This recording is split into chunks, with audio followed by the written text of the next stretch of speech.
completely cold start of this truck. As you can see, key is on, temperature's down all the way cold. Key is on.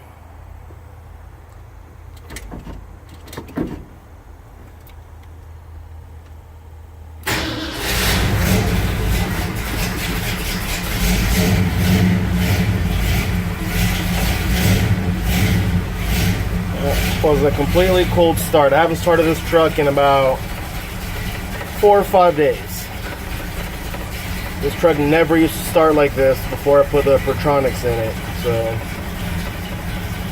I know you got haters out there that say pertronix is crazy and unstable or whatever. I've been running it for 3 years and it's been starting just like this for the last 3 years since I swapped out to electronic ignition.